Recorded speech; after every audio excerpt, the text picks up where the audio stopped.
যখন নেটে ঢুকলাম দেখলাম আবরারুল হক আসিফ নামে যে একটা বক্তা আছে, তার মাহফিলের মঞ্চে মহিলা বক্তব্য দিচ্ছে। ওপেনভাবে মুখ খুলে রেখে, পর্দা নাই, মুখ খোলা রেখে বক্তব্য দিচ্ছে।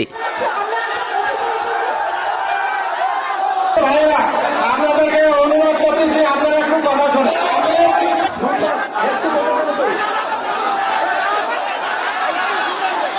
আমরা সকলে আইনকে ভালোবাসি, আইনের মর্যাদা দেই।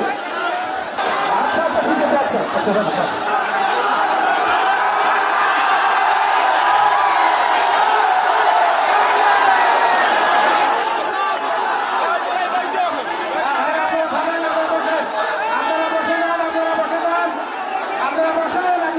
আর আমরা বলি দেশ স্বাধীন হয়েছে, স্বৈরাচার থাকতে যা যা হয়েছে এখনো তাই হইতেছে মাহফিলগুলাতে। স্বৈরাচার থাকতেও বেপর্দা মহিলারা আইসা মাহফিলে বক্তব্য দিত, এখনো সেই অবস্থাই চলছে।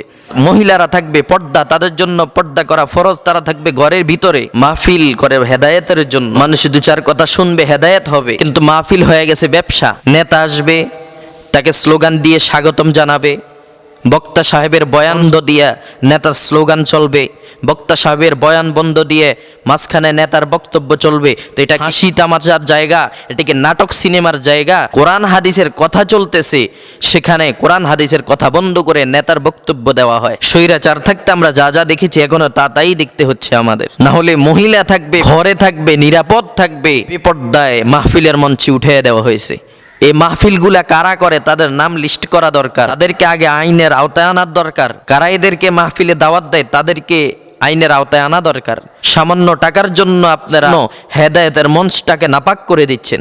নারী থাকবে ঘরে, নারী থাকবে পর্দার সহিত থাকবে, পর্দা ফরজ তাদের জন্য। এরপরে মুখ খোলা রেখে আইসা মাহফিলে বক্তব্য দেয়। এটা দেখার জন্য কি দেশ স্বাধীন হয়েছে? মাহফিলগুলো হবে হেদায়েতের জন্য, আর সে মাহফিলগুলো ব্যবসা বাণিজ্যে পরিণত হয়ে যাচ্ছে। এখলাস থাকতে হবে, এখলাস।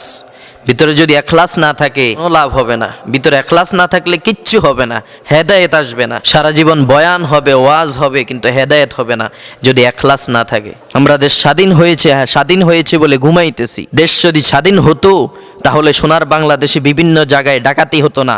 দেশ যদি স্বাধীন হতো মাহফিলের মঞ্চে এখনও উল্টা বক্তব্য দেওয়া হতো না। দেশ যদি স্বাধীন হতো মাহফিলের মঞ্চে বেপর্দা নারী বক্তব্য দিতে পারতো না।